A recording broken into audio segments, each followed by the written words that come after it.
2011 looks like a stinker, like a major stinker in Bordeaux.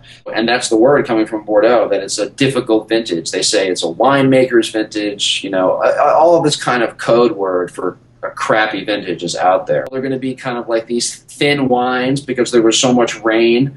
And also you had a massive hailstorm.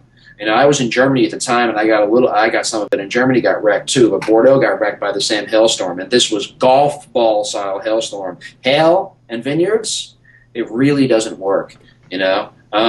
So there's a lot of hail damage, and the damage from hail can be so extensive. If you have it rainy and damp after a hailstorm, rot will set in, and it's just a bad situation. So basically, a winemaker's vintage means they took what crap they had in the vineyard into the winery and used all their fancy machines on it and made, you know, and the top wine, you know, the top estates, Lynch-Bage and Lafite and whoever, probably made decent wines, but they're completely concocted, you know. I mean, you really need to use these machines in a really bad vintage, you know. In a good vintage, you don't really need to. They still do because there's a style they have to, you know, commit to.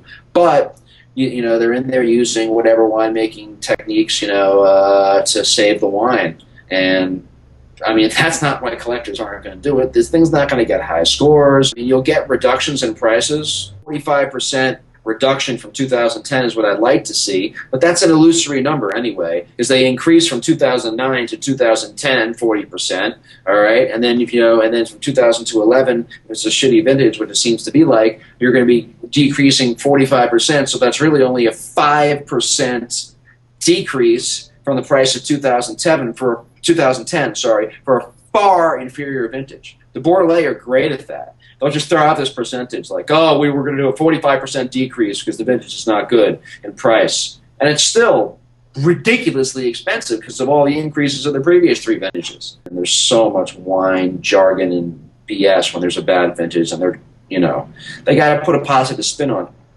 anything that goes on there. Because if you say anything bad, it's not going to sell the wine.